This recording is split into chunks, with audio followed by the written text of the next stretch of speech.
something happened, and we know something happened on this planet that is explained in the ancient world, and it's so deep. And the reason why it really eludes us is because the truth about it is really hard to fathom, as you'll see in this video. It's hard to digest, it's deep, and it's a lot of information to get into, but it's pertaining to Saturn. And we got to go back and look at all the information about Saturn and the planets and what these different civilizations who all had, so many things in common, who talked about the same things before, organized religion.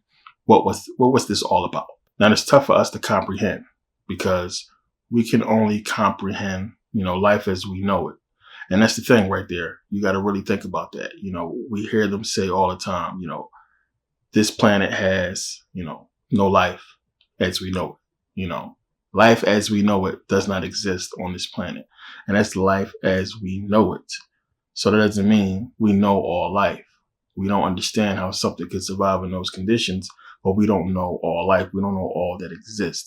And this is based off of, machines and computer systems and what's there that can read the planets and actually try to calculate what could possibly live there. But that's based on life as we know it. So this is about to get real deep. We're going to get into this video. So now, the ancient Egyptians talk about life before, the flood. They talk about the old ones and people that existed before them, and they allude to something happening. This is something that we see in a lot of other civilizations where they give us the flood story, and it's all about life before the flood. So now we got to look at it and understand the golden age of man. This is a big deal that we're going to get into, and what the golden age of man was about. The golden age of man was basically understanding the Garden of Eden and what took place before the so-called fall of man, where they, supposedly deceived God. Now, you had bliss. Everything was fine. And that's what they're alluding to in the Bible, where you have, Adam was 930 when he died. So he lived a long time. It's giving you this whole understanding that, there was peace in the garden. Remember, you just eat. There was no death. There was no pain. There was nothing. And then when you go and look at the ancient civilizations talking about this same stuff, they're saying the same thing, that this is a peaceful time. Everybody was eating. They had celebrations. There was no death. There was none of the stuff, no wars, nothing. This is the golden age of man. All right. And then we know something happened to where man fell. And this is what the Bible gets into in Genesis, where we have this, fall of man. And then, we have this whole situation with Adam and Eve. And then they go out and create the people, create us or what have you. And we see what happened to where, sons of God coming to the daughters of men. And we get these giants and everything like that. So we got to understand that the golden age of man is basically up into the flood. And we know there was the war and everything like that. Well, basically what was happening with these beings defying God and being evil and so on and so forth. But this is allegorical. This is a story to really get you to understand what's really taking place here, what's really going on. So now when we read about Hesiod and the Diogenes and what Homer talked about in the Iliad, the Odyssey, they're alluding to, they're talking about the golden age of man, talking about the gods, and there's so much mythology wrapped up in it to give you this understanding. Now, during this golden age, during this time, as I talked about before, Saturn was the sun. It's what all the ancient civilizations are talking about. They're not talking about the sun we know of today. They're talking about Saturn as the sun. Now, read here, it says, Saturn is the source of much occult speculation with many theories surrounding it. This will be both a history and an expansion of the enigmatic entity known as Saturn. Saturn was our first sun, the sun of the golden age. In Japanese, Saturn is called Dusei. Dusei is what they say, which means earth star. Many of the sun gods of ancient history are linked not to our current sun, but to the original sun, to Saturn. In many ancient records, Saturn was referred to as the sun. For example, the ancient Babylonian text describes Saturn as the ghost of the sun. Maya believed that the sun that we see today was different in former times. The Saturn myth, 1980, is a book by David Talbert which proposes that ancient myths and traditions describe the planet Saturn as the dominant celestial body in the sky, appearing fixed at the north celestial pole. A number of other writers, sometimes called Saturnists, have described similar scenarios which have collectively been described as the Saturn theory, or Saturn model, or Saturn thesis. In the book, Saturn, the Ancient God of the Sun, author David Talbert notes an obvious mismatch between Saturn and the Sun in ancient times, and that this mismatch could not be a coincidence. Talbert argues that different figures throughout history deliberately distinguish Saturn from our sun, calling it the best sun, the original sun, the central sun. In his book, Talbert contends that the evidence assembled in the following pages indicates that within human memory, extraordinary changes in the planetary system occurred. In the earliest age recalled by man, the planet Saturn was the most spectacular light in the heavens, and its impact on the ancient world overwhelming. In fact, Saturn was the one great god invoked by all mankind. The first religious symbols were symbols of Saturn. Saturn was named after the Roman god of agriculture and harvest, while the planet may have gotten its name from its golden color, like a field of wheat. It also had to do with its position in the sky. So as I've shown you guys, many ancient depictions of Saturn, of the planet having two suns. We've seen it before. It's all over the place. It's wrapped up in so much mythology and so much symbolism that a lot of people don't recognize it. They think they're seeing two suns. They don't understand one is Saturn. But that's one of the things we got to do. We got to distinguish and separate the mythology, the mythology from the parables, from the allegories, from the esoteric stuff, and the truth, because it's all mixed up, and it's done so for a reason. A lot of the parables are overlapping. So how we have the Noah's Ark story, but we also have the book of Enoch, in that story. So there's a lot of overlapping tales, even in the Bible itself, but it's all, mixed up, and it's done this way for a reason, to mumble your mind. And if you're not deep into your studies, you're going to be lost, but you're going to get a lot of clarity in this video. So in Genesis, God creates the earth, and because of this, we exist. And it's one of the hard things you got to do. You got to really go back and try to, separate your mind from those times and look at, you got to be critical, because now we're looking in the Bible, and you got to realize that this is a time where it's talking about worship, but there is no religion. There is no biblical books. There's no religion. So you got to think back to ancient times, and who could they possibly be worshiping? What are they worshiping during this time? So the Bible, you have God going out there and killing people, and so much worship is going on. The whole thing the Israelites are doing is about stopping these people or taking the lands away from these people who are worshiping these gods. And that's basically the skirmish that's going on. So who or what is being worshipped back then? We look at the ancient Greeks and the ancient Romans, and we understand what they worshiped and what was being worshipped during this time. We know about paganism and the worship of nature and everything like that. But as far as the stories, what was being put out, what was they worshiping? And we got to understand, as I said, the golden age of man ended with the flood. This is the flood we can't deny happened because everybody's talking about it. This is stuff outside of biblical religion, which is where they got it from. So, golden age ends with the flood. And the Bible is trying to tell us something, like, something happened. And it's telling us about, these evil people and so-called Nephilim or what have you, and God basically having to destroy the world. But you got to look deeper into that, because it's telling us that something happened. And because this happened, they had to start all over. But it's important because we can't mix up what's being worshipped in the Bible with what's being worshipped in history as we know it. So we know back then, the ancient Greeks, the ancient Romans was worshiping the planets. The planets was called gods, and they basically made these mythologies off of these planets and turned them into, beings, right? So we have this worship, and we got to understand that for the real part of it, where we at, the us side. Then we have the biblical side, and we have the story with Noah's Ark, right? So Noah's Ark, We know the story.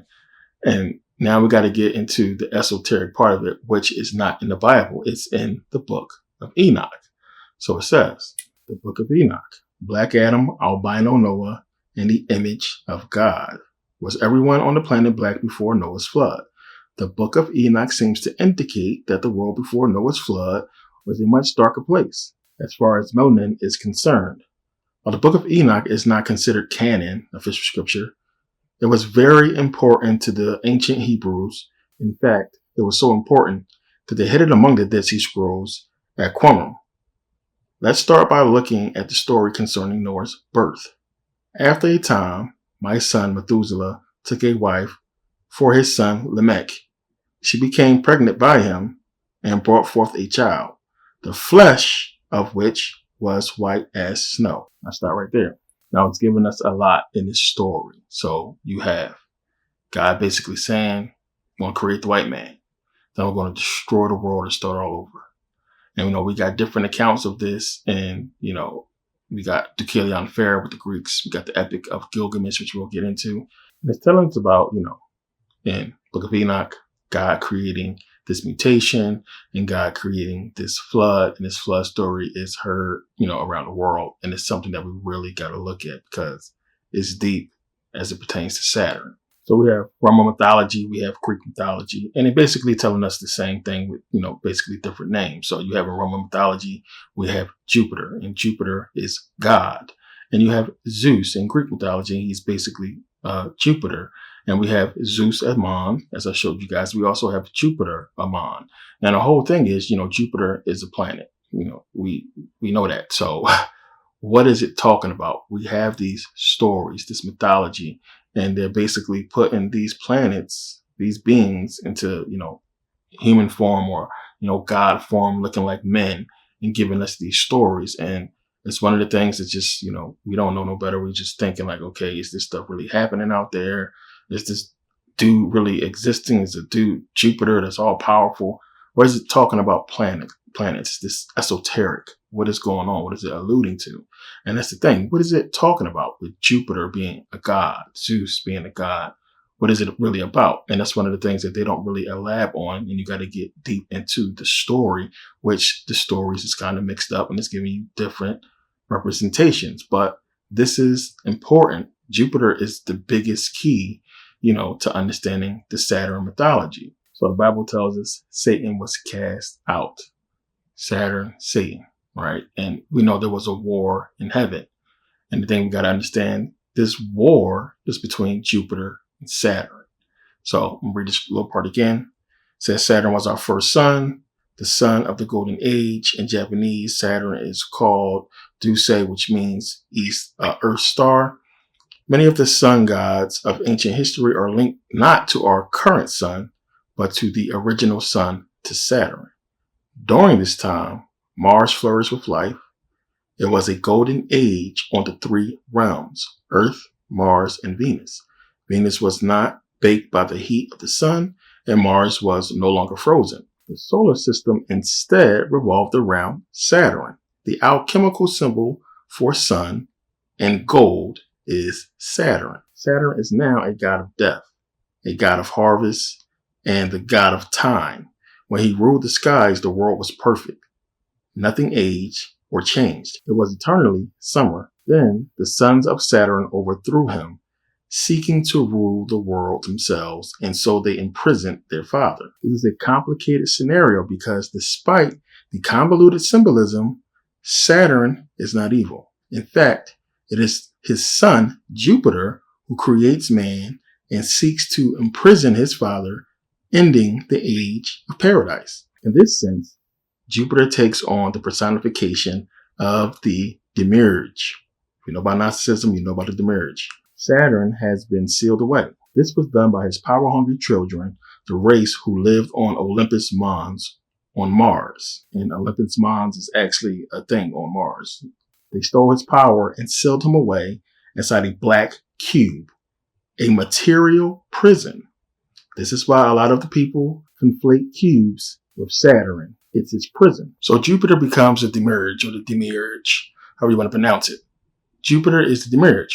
What is the demirage? And it says here, a being responsible for the creation of the universe. In Platonic philosophy, the maker or creator of the world.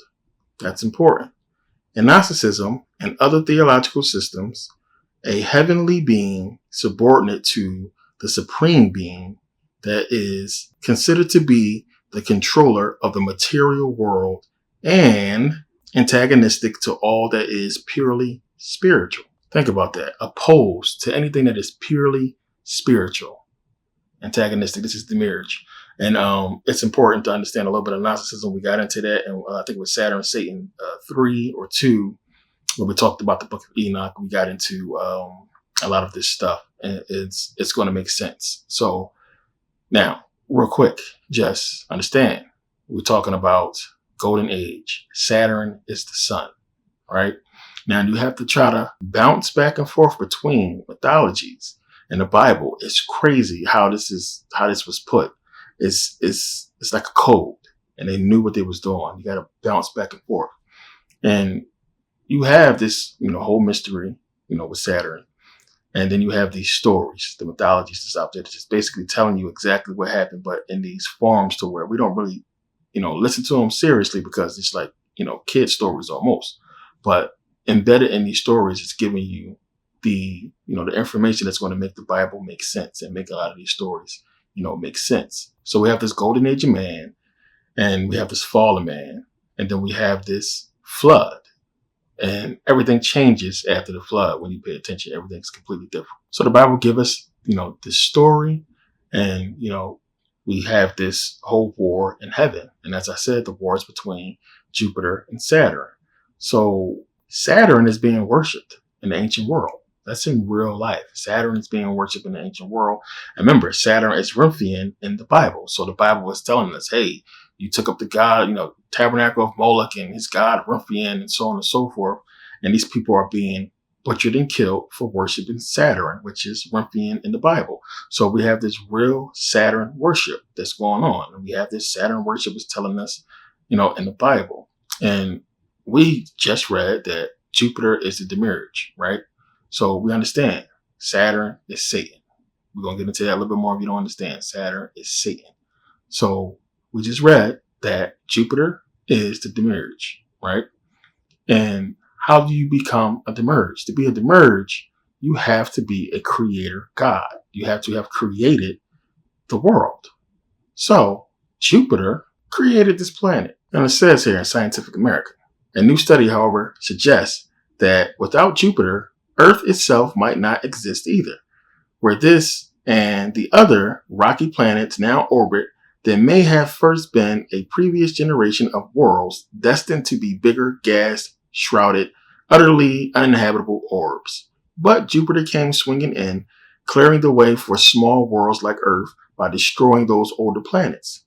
The study, co-authored by California Institute of Technology, planetary scientists, whatever. Now it says here, it is understood, and this is from David Tauber, it is understood that Velikovsky believed the Earth and Saturn to have once moved in close proximity, with the Earth perhaps revolving as a Saturnian moon. The Saturn myth proposes that Saturn, fixed at the celestial pole, loomed massively overhead a central sun venerated by all mankind.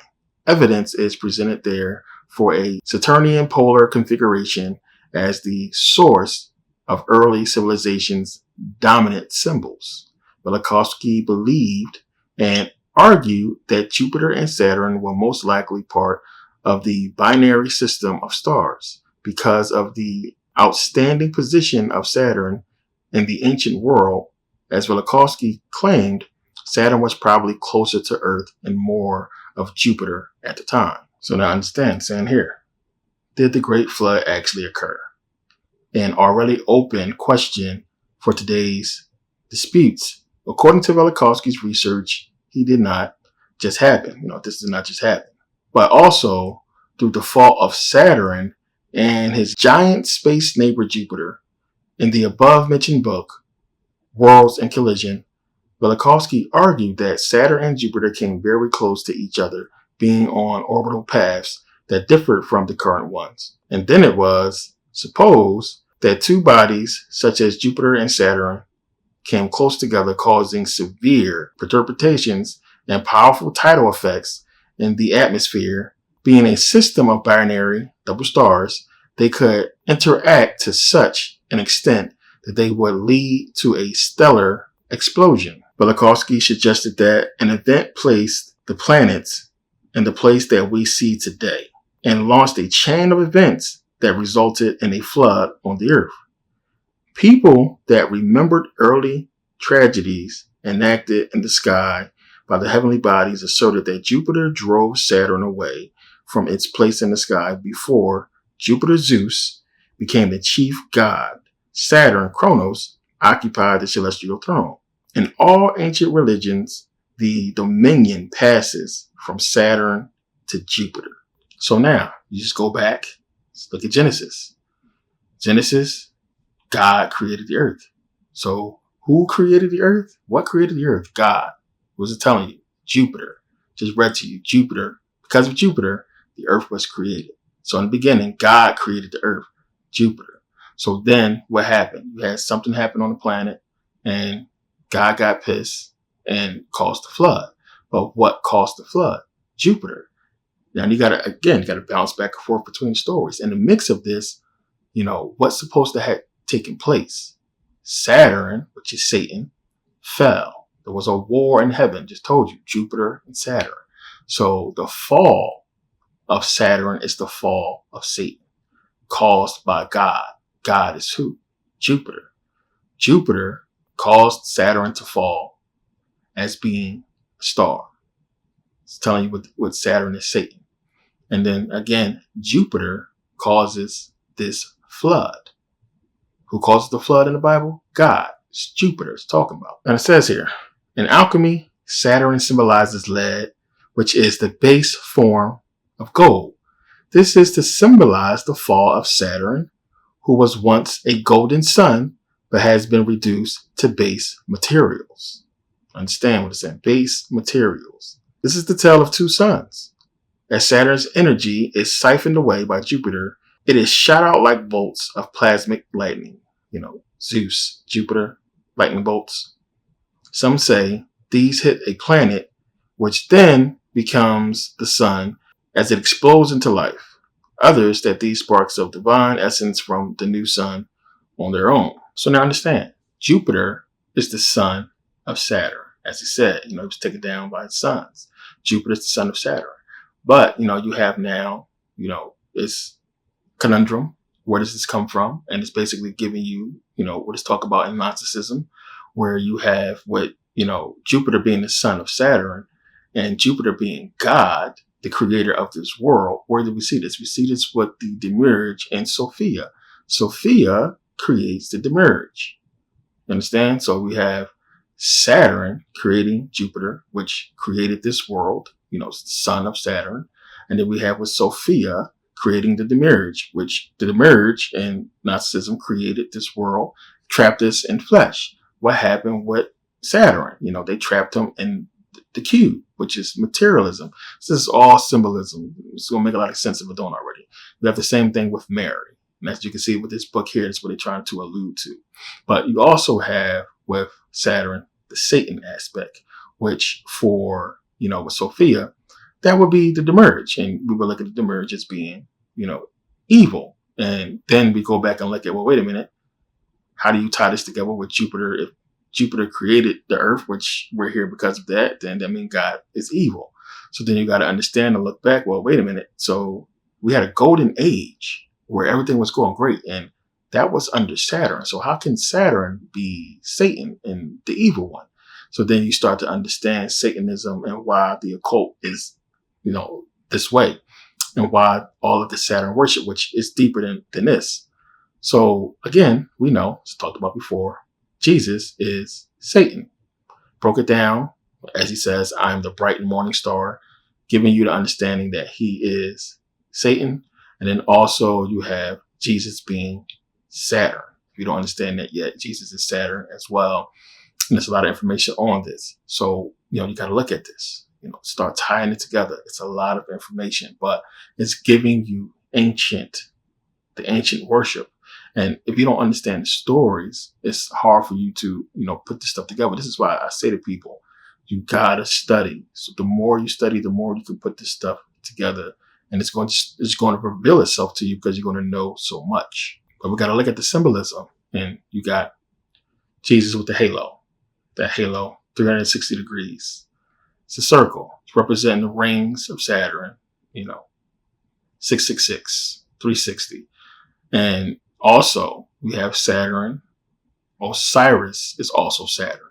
And that's a big deal to understand. And it's the same stories. And a lot of people are not going to understand these stories unless you get into the mythologies. But again, this stuff can only be found in books. It's going to be hard to find a lot of this information because they hide it in books. And it says here, in Egyptian mythology, Osiris is tied to Saturn. Osiris is murdered by Set, and his body is cut into 14 pieces. Isis, the wife of Osiris, can only find 13. She recreates the 14th piece, his phallus, his penis, out of gold. Understand that anytime you're seeing gold, gold is representing Saturn as a sun, and brings Osiris back to life by sinking his sarcophagus in the Nile. And it's a representation to the flood. But there's a problem. Osiris cannot yet return to the world of the living, and so instead he rules from beyond the veil for now. While his son, and notice how you spell it, son, Horus, who is linked to the sun, rules in his place. So then you got to start making this connection and understanding this spiritual being, because this is what we're talking about when we talk about the golden age. It's the time of spirituality, plain and simple. And then now, because things have changed, so with Jupiter coming in and doing what it did and changing the configuration of the planets, it's more to it, but giving you the esoteric part of it. This is what caused the fall of man, plain and simple. And it's what changed everything, because Saturn was a different sun, and Saturn had us activated. It basically was the reason why people lived so long and everything was great. It's giving you the golden age. So you got to understand the people who talking about, Saturn is evil, Satan is evil. They're not understanding what we're talking about. During this time under the age of Saturn, which would be Satan, everything was great. There was no war. There was no death. There was no hunger. There was nothing but bliss, peace. How could that be evil? It would be Jupiter coming in, which would be the son of Saturn, and changing things and trapping us in this flesh. And what happened. But then you got to come out of the mythology and just go into real life, as I've talked about. What happened? We had the Egyptians. It seemed after this event happened, people started emerging. This changed everything. There wasn't no poles, no freezing cold. Understand? So it was different. That's what paradise means. Paradise is, tropical, nice. Don't get me wrong. I do like the cold and the snow once in a while, but, I wouldn't mind being at the beach all the time. But this is, paradise, and Jupiter changed that, and that's what it's getting into. So you got to know how to break that down. But we have Osiris, and we have this whole connection. The story was Set. He basically made a wooden box to the specifications of Osiris, and basically had a little game to where whoever could fit in the box, has the prize, whatever. But it's basically Osiris's coffin, which he goes in and, put in the Nile, which is symbology of the flood story. So you go to the Epic of Gilgamesh, and, Utnapishtim, remember, he had to create a huge cube. There you go. A huge cube to basically save mankind. You look at the depictions, it's giving you Noah's Ark, but in a big ass cube. And then you'll also see the many comparisons of Utnapishtim's, that crazy name, his cube and Noah's Ark, the measurements. So you have that, and you have Osiris connection with that, and you can see how it all goes together. And it's giving you Cyrus as Saturn, but it's also giving you the flood story, and it's giving you Saturn with the cube. And this cube is everywhere. If you're into this information, you've seen it before. And to people, it's just ridiculous because they don't understand the symbolism of it. They just say, well, a cube, like how you going to fit everything in a cube? It don't make sense. That story's off. But, it's not. It's really giving you, what you need to understand as far as connecting the dots of the Epic of Gilgamesh to Saturn. So we can make that connection, Osiris with the Epic of Gilgamesh, the cube, Saturn. And it's the same thing with Jesus. We made the connection with Jesus and Saturn. And just like we have with Jesus supposed to return, it's the same thing with Osiris. They have a story where Osiris returning, where he's going to judge everybody in the underworld, which we all know with the Book of the Dead. But it says here, the sun we have now still has echoes of Saturn. Horus is the son of Osiris and rules in his stead. He is the reincarnation of his father. The sun passes through the underworld every night and is reborn. This is the cycle of time, which was created when Saturn fell. The Egyptian myth speaks of the return of Osiris at the end of the world, where he will rise from the underworld at the final judgment, where he weighs the heart of every man against a feather. But we've seen this. So it's the same thing. And it's, again, how you can tie Jesus into the whole thing, because remember, Jesus is supposed to return. But then it tells you, Book of Revelations, about the return of New Jerusalem, which is supposed to be what? In a giant fucking cube that's golden. This is the return of Saturn, just like Osiris is giving you the return of Osiris. There's supposed to be the return, the resurrection of Saturn, the return of Jesus, New Jerusalem, so on and so forth. This is giving you so much information in this. And we sped right through this video. But, it's a lot of information if you understand. And what I just put out here is deep. And, get your study on and watch this again if you have to, and connect those dots to your understanding. But think about that. That all ties in. So, what is it all about? What is it really talking about? As I said, the world was different. You had, as the Egyptians talked about, they was able to leave the physical body and go travel the spiritual world, to go out, travel planet to planet. And you got to understand how things was set up. And, back then they called them the realms, which, we all understand realms.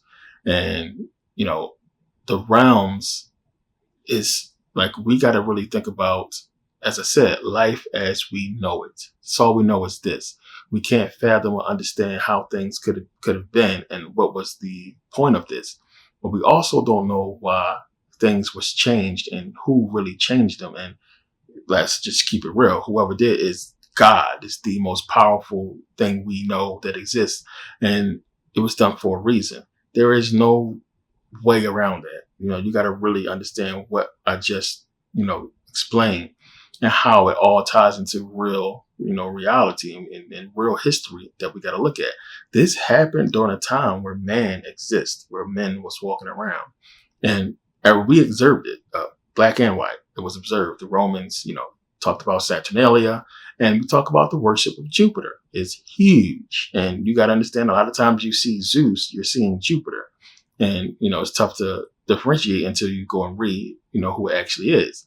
But Saturnia still exists. The cult of Saturn still exists. And it seems as if everybody is pushing for Saturn. Talked about all the corporations with the Saturn logos.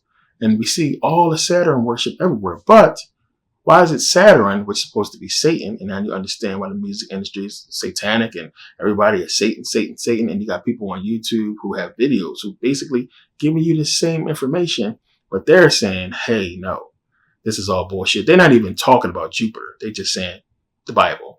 Like, they'll have all this information I just gave you and still not be able to connect the dots that the Bible is esoteric. It's giving you, a bunch of runaround parables, allegorical stories. They still can't even take it and understand that it's not real. But they know all this stuff I just told you. Seeing a lot of videos like that. But it's telling you straight up that this is what's taking place. And these people are not waiting for the return of some Jesus. Well, the biblical one, but the esoteric one, yeah. And that would be Saturn. And that would be Saturn coming back as a sun.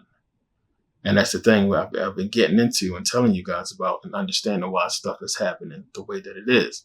And how that pertains to us is deep, because we're talking about a spiritual age, but we also talk about a physical age.